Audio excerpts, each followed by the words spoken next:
If you got into K-pop in 2009, you are not alone. Now you may have been like this.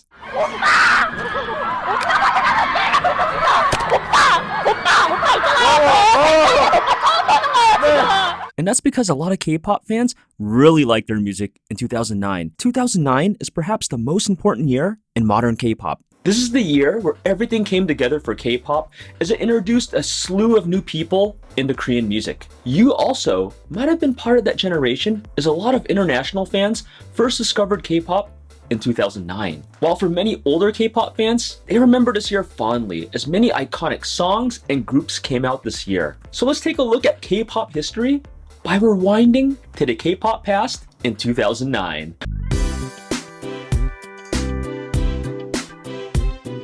There's a lot to talk about in K-pop history 2009 as there was so much going on during this time. I mean, if K-pop history 2009 were a college class, this subject alone would take at least a semester to teach. I'm sure this video will miss some things, but we'll try to hit as many major points as possible. Some of these major points include the start of the Hallyu explosion, the rise of second-generation groups, how Girls' Generation became the new queens of K-pop, the passing of the torch from TVXQ to newer male groups, K-pop overtaking J-pop in popularity, and more. I hope you have the next 30 minutes or so free, so get your favorite drink, get cozy, and let those flood of memories from K-pop's past 2009 come to you. So let's talk about that video that started the whole Hallyu in 2009, and it starred 9 ladies. And that video was Girls' Generation's Gee. Coming out in January 5th, 2009, the song put Girls' Generation put K-pop on the map immediately. The video featuring mannequins in a clothing store that come alive and start dancing during closing hours became an instant hit. Even the opening lines, "Listen boy, my first love story," is iconic in K-pop lore. Listen boy, my first love story. With Girls' Generation, also known by their Korean name SNSD or Sonushide, Gee also gave the group immediate fame. We could point to all the awards they won on popular music shows like Inkigayo, or that it was the #1 song on Music Bank for 9 weeks straight, or how the song also stormed neighboring Japan in their Oricon charts to great success. But what's even more important, I feel, is that Gee became the new poster song for K-pop, the new in or gateway song to K-pop. New to K-pop? You have to listen to Gee. Want to see how far K-pop's come? Check out Gee in 1080p and HD. Who will be the next female girl group from Asia? It has to be SNSD. The bubblegum electro pop song is definitely a catchy one and a fun song to introduce to anyone new to K-pop. As mentioned earlier, the song was also one of the first K-pop music videos in the new 1080 HD format on YouTube. No longer would music videos come out in 240 or 360 quality. K-pop labels would release their videos in 720 and 1080 HD, ushering crisp, high-quality music videos. K-pop labels would start to fully embrace YouTube as a medium to publish their music to the world, and Gee was one of the first songs to embrace YouTube in all its HD glory. Gee really set the standard for bubblegum pop in modern K-pop. The song went viral fast and was the talk of the K-pop world. There were parodies of the song, and pretty much everyone in Korea knew about it. The ripple effect of the song not only affected music, but Korea's world standing in pop culture. It's one of the songs that really defined a Hallyu and made K-pop cool. So cool, in fact, that it was later named Song of the Decade of the 2000s by Korean music critics, an incredible award for a song that came out in the last year of the 2000s, and it's a well-deserved award that I would agree with 100%. Gee in 2009 in general pushed a lot of casual K-pop fans over the edge to become hardcore ones. This is important since it sucked a lot of these fans into the K-pop rabbit hole, and these very same fans would form the backbone of people that would support the Hallyu overseas. I saw this firsthand as an international fan myself. During this year, I was still living in the US, and a lot of my friends soon started talking about the song that showed up in their YouTube recommendation feeds, the song that a lot of 20-somethings that were into Asian pop culture were talking about, and the song that I felt was trending in many college campuses in California. I had friends that were hardcore J-pop fans that wanted to check out more K-pop just because of Gee. California was soon swept into the Gee mania that originated a good 6,000 miles away in Seoul. This song also brings back immediate memories to older school K-pop fans that got into the genre near the end of the second generation, from 2000 to 2009. The song would also build incredible hype towards Girls' Generation's next song in the same year, Genie or Tell Me Your Wish. You can't talk about 2009 without starting the song that kicked it off that year, Gee. And since we just talked about Genie, their second big hit was also important to 2009.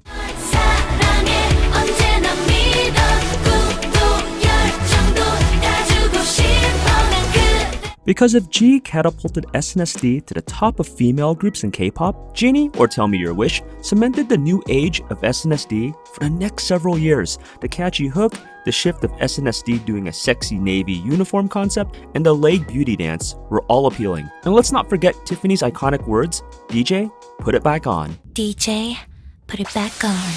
The electropop, bubblegum pop song like Gee would be an instant hit in both Korea and Japan. The song sold over 50,000 in 2009, a number that may not seem like much today, but back then those numbers were huge. The song topped out at number 2 on Korea's Gaon charts and number 4 on Japan's Oricon charts, and hit a slew of sales milestones in Japan. Genie would also mark the first time SM Entertainment and SNSD would work with Western composers, dancers, and producers, furthering a strong Western relationship in K-pop. To further the song's legacy, British singer CJ Lewis created an English version of the song. While gamers know that there's a League of Legends fan-made skin called Popstar Audie that does the Genie dance. By the end of 2009, Girls' Generation was on top of the K-pop world, being one of the top-tier groups to lead the Hallyu overseas. Not to mention, K-pop in 2009 especially had a lot of the catchy songs that became iconic staples. Now here are a list of some of these staples from 2009, and these songs will be displayed in the background. Now these iconic songs have been referenced, sung, or danced to by many K-pop stars in the years after. Many people today in their 20s and 30s can easily pick out all of these songs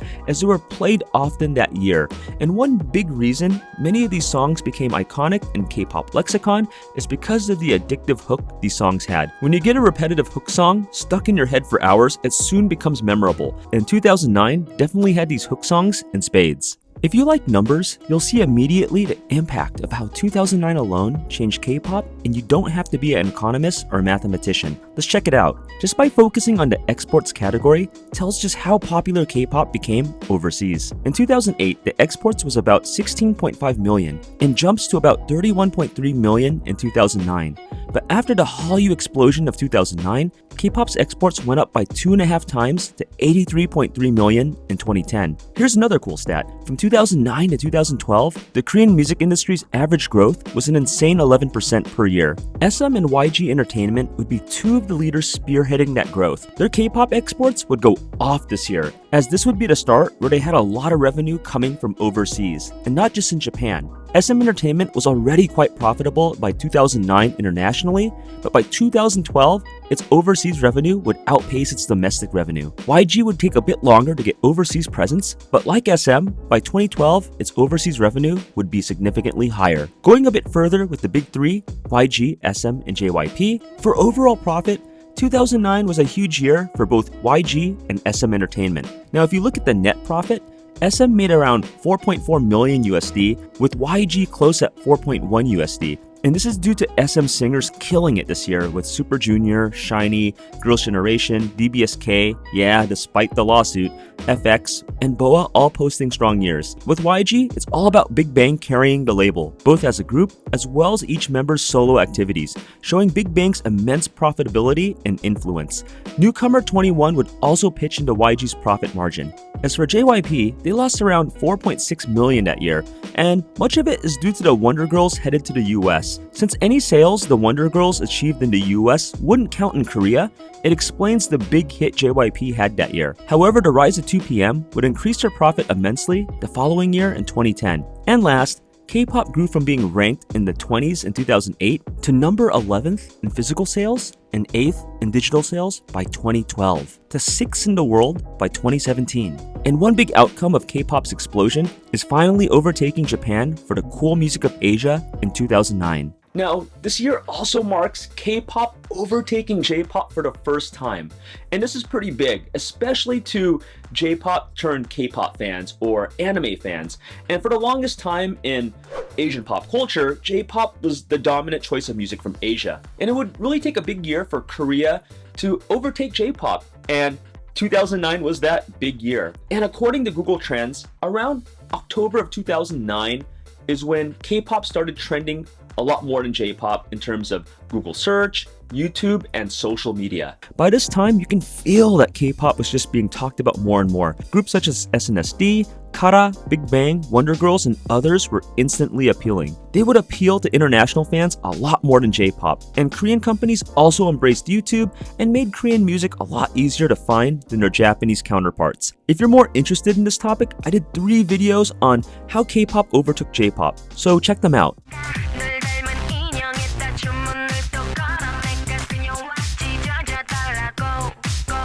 Now, the 4 ladies of Brown Eyed Girls destroyed the music charts with their huge hit Abracadabra.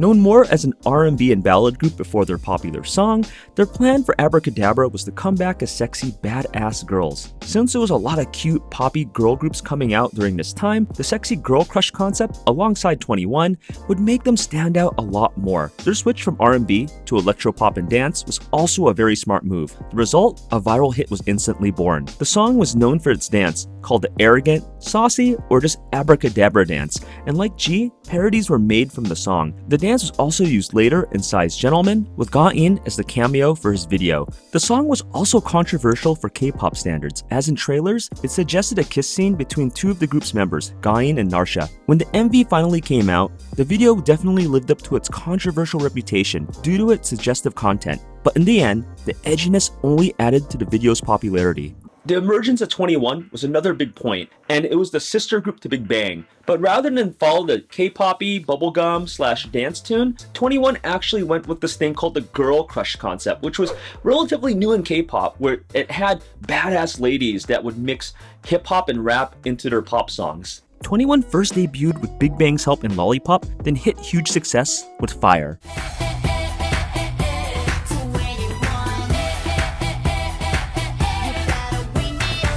Then they rode their success with another smash hit in I Don't Care, which would win Song of the Year at the Mnet Asian Music Awards.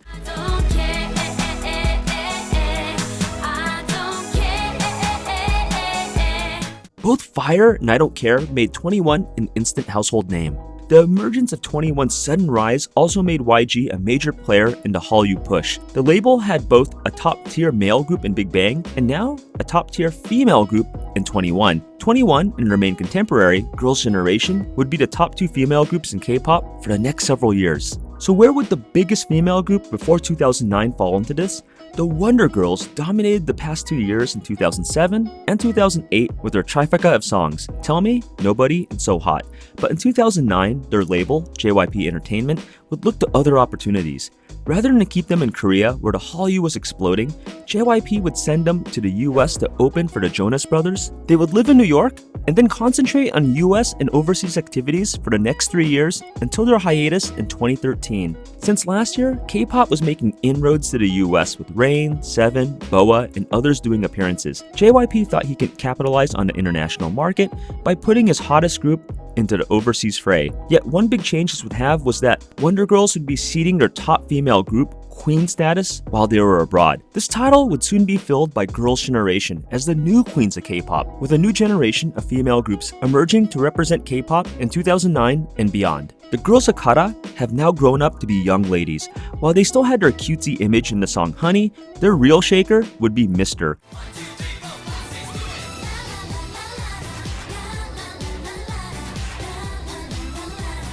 The suspender, or more commonly known, butt dance, was an instant hit. People were soon copying the dance as it also became popular in Japan. Advertisers would also be knocking on Kara's door as they received more advertisement offers in October 2009 than their previous 2 years. 2009 would place Kara on the upper tier of female groups. Several other female groups would also become popular during this time.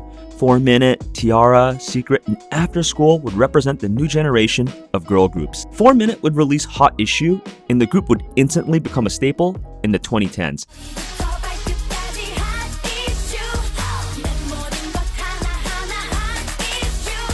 Hyuna would also become popular in her own right, being one of the new starlets in K-pop land. T-ara would also debut this year, popularize hook dance electro pop music with composer Shinsadong Tiger, and would later become extremely popular 2 years later in 2011 with Roly Poly. Secret also came out this year with the music video I Want You Back and would use this year to gain experience. They would become popular in the following year with Madonna and Magic. FX was another SM group that would debut this year. The group would be known for their electropop and experimental sound, as they were one of the K-pop groups known internationally during their career. FX would represent another female group that would experience success in the early 2010s. After school, we'd use the graduation concept where girls would spend a couple years in the group, then leave for other opportunities and replace them with new girls. They hit it big when they went to the mature and sophisticated concept with the song Because of You.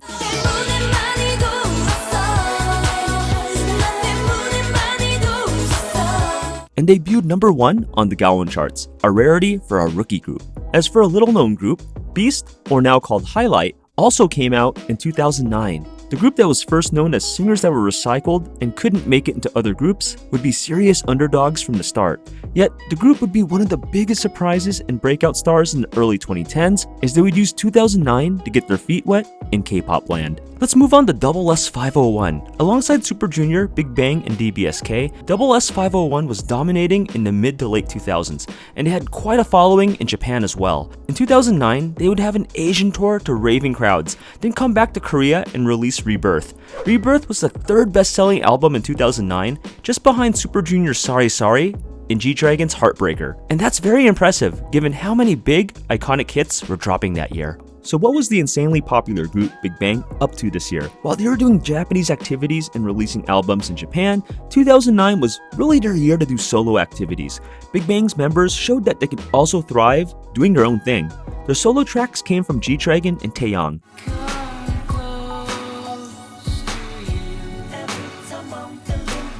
G-Dragon released the song tracks Heartbreaker and Butterfly, while Taeyang would release the iconic song Wedding Dress, and boy was this song really memorable.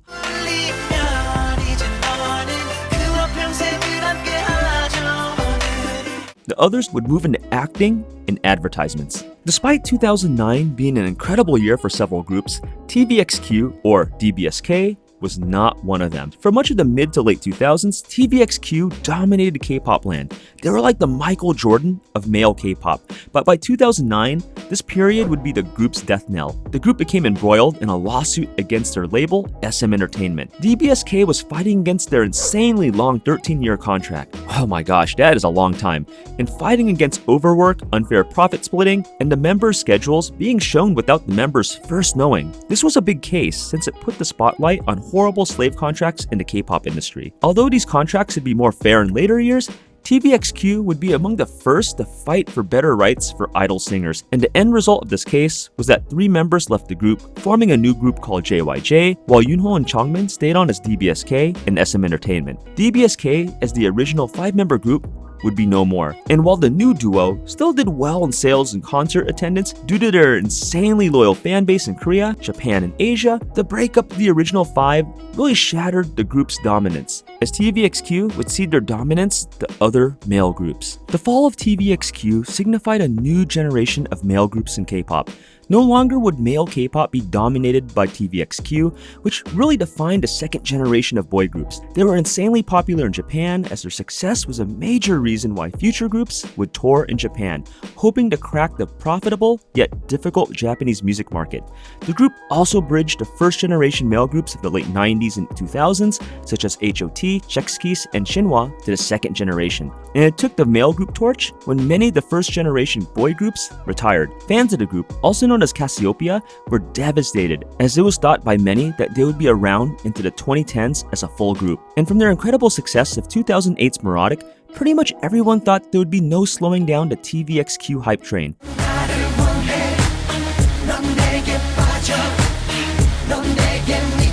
Yet, K-pop constantly changes, as groups on top would suddenly break up the next day. But for TVXQ, their downfall wouldn't be a lack of popularity, sales, or influence. Rather, a lawsuit from within that would do them in. The race for the new kings of K-pop would be wide open, as TVXQ would cede their dominance to other male groups. But as much as it hurts to lose such an iconic, legendary group such as DBSK, in K-pop's long run, it would still be very healthy. There were a slew of other new male groups that would not only step up, but thrive and forge their own path in 2009 and well into the third generation of the 2010s. 2 of these groups would be SHINee and Super Junior. SHINee would use this year to release Ring Ding Dong and Juliet. They would later win the Popularity Award alongside Super Junior at the Golden Disc Awards later that year. SHINee would represent one of SM's newer groups, and they would already be trending and on their way up. And my condolences for Jonghyun.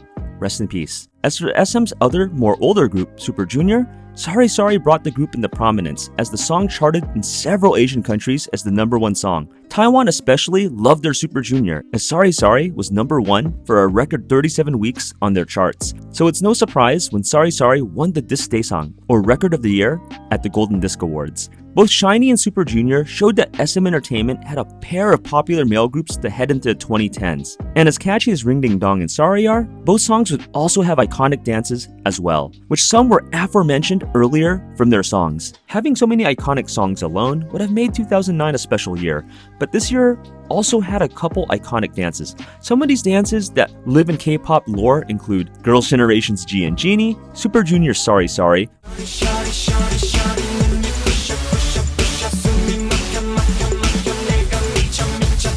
which became so iconic that dancing inmates in the Philippines performed it and it instantly went viral, garnering millions of views. SHINee's Ring Ding Dong,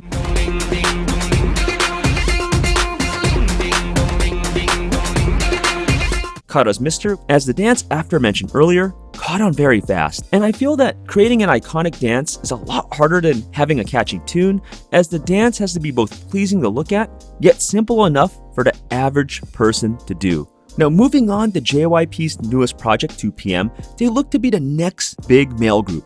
Yet when Park Jae-bom, better known overseas as J Park, had past MySpace comments dug up about his unhappiness in Korea 4 years earlier, a big controversy soon erupted. The Korean American apologized, but soon went back to Seattle in the US for a break after many Korean netizens demanded that he leave 2PM and Korea. Thus, he would leave the group 2PM permanently.